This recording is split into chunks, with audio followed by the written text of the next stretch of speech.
उसके लिए हमारे लोगों ने क्या किया, बंदर नचाए, भालू नचाए, सांप नचाए और यहाँ तक कि हमें अपनी बहन बेटियों को नचाना पड़ा। क्या हम इस देश के नागरिक नहीं है?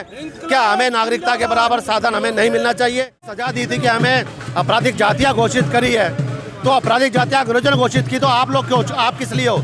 आज़ादी हमने किस लिए ली है? जिस तरीके से घुमंतू समाज का जो है यहाँ पर कार्यक्रम है, अलग अलग लोग पहुँचे हुए हैं अलग अलग समाज से, आप किस तरह देख रहे हैं इस पूरे कार्यक्रम को और क्या परेशानियाँ रहती हैं और किस समाज से और क्या नाम है? मैं एडवोकेट सतीश सांसी, अखिल भारतीय विमुक्त जाति सेवक संघ का राष्ट्रीय अध्यक्ष हूँ। मैं समस्याएं जो आज का कार्यक्रम हुआ है वो सरकार के खिलाफ ही है, और ये कार्यक्रम हम पिछले 17 सालों से, हमारे से पहले ही पूर्व जो लोग जो हमारे थे फोर फादर्स, वो भी करते आए हैं। हमारी शिकायत सीधे सीधे केंद्र सरकार से होती है, पिछली सरकारों से भी, वर्तमान सरकारों से भी हमारी ये शिकायतें हैं कि जब 5 साल 16 दिन हमें जो है आज़ादी से महरूम किया गया, हमें वंचित किया गया, तो जो देश की मुख्य धारा में जो देश चल पड़ा था, जो देश में दौड़ लग चुकी थी, इस देश के संसाधनों के बंटवारे की, हिस्सेदारी की, शेयर की, वो चाहे भारत के बिजनेस घराने हो, बिजनेस फील्ड हो, व्यापार हो, शिक्षा हो, सरकारी नौकरियां हो, ज़मीन जायदाद हैं, देश की जितनी संपदा है, देश के जितने कारोबार हैं, उसमें जो देश की जो जनता आज़ादी के बाद लगी हिस्सेदारी लेकर के, वो हिस्सेदारी हमें नहीं मिली और इस वजह से हम लोग पिछड़ गए। हम देश की मुख्य धारा में हम जुड़ते जुड़ते कोशिश करते करते रह गए, लेकिन सरकार ने हमें कोई मदद नहीं की। हमारा ये कहना है कि जब सरकार ने 5 साल 16 दिन हमें महरूम किया, वंचित किया देश के संसाधनों में बंटवारे के लिए, तो हमें देश के संसाधनों में बंटवारा पूरी तरह किया जाए।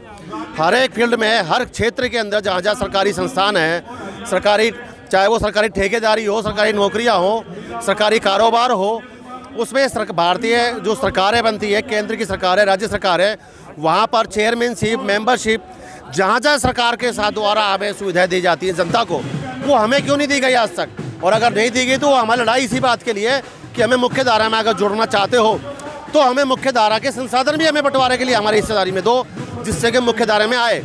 इसकी वजह से ये हुआ कि संसाधनों में बंटवारा नहीं मिला तो हमें रोजी रोजगार नहीं करा पाए, बच्चों को शिक्षित नहीं कर पाए, तो हमारे लिए सबसे बड़ा सवाल पैदा हुआ खाने का, रोजी रोजगार का।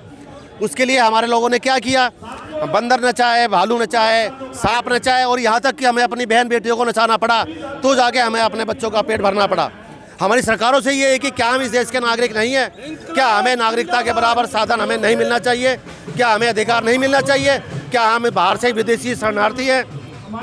सरकार हम पे ध्यान क्यों नहीं देती है? इतनी बड़ी तादाद है विमुक्त जातियों की जिन्होंने अंग्रेजों से लोहा लिया, जिन्होंने अंग्रेजों के साथ गुरिल्ला युद्ध किया, और गुरिल्ला युद्ध के आधार पर अंग्रेजों ने हमें ये सजा दी थी कि हमें आपराधिक जातियाँ घोषित करी है, तो आपराधिक जातियाँ अंग्रेजों ने घोषित की, तो आप लोग क्यों, आप किस लिए हो? आज़ादी हमने किस लिए ली है? बराबरी के लिए ली है। आज़ादी का अमृत महोत्सव बनाया गया, देश के प्रधानमंत्री ने और पूरे देश ने मनाया, लेकिन आपके साथ में जो ये माहौल अब तक बना हुआ है, अंग्रेजों की लगाई हुई धाराएं, एक्ट अभी तक मौजूद है। हमारा लड़ाई यही है, आज़ादी के अमृत महोत्सव मना लीजिए, चाहे आज़ादी का जो है 50वां साल मना लीजिए, चाहे ये शताब्दी दिवस मना लें, लेकिन जब तक सरकार हमें हमारे अधिकार नहीं देगी, सरकारों के अंदर हिस्सेदारी नहीं देगी, भारत के संसाधनों में हिस्सेदारी नहीं देगी, इस आज़ादी का कोई भी महत्व नहीं रह जाता है। जब देश की जनता को ही, मूल निवासियों को अगर देश की हिस्सेदारी और आज़ादी नहीं मिली, मुख्य आज़ादी नहीं मिली, तो इस आज़ादी का अमृत महोत्सव कोई औचित्य नहीं रह जाता।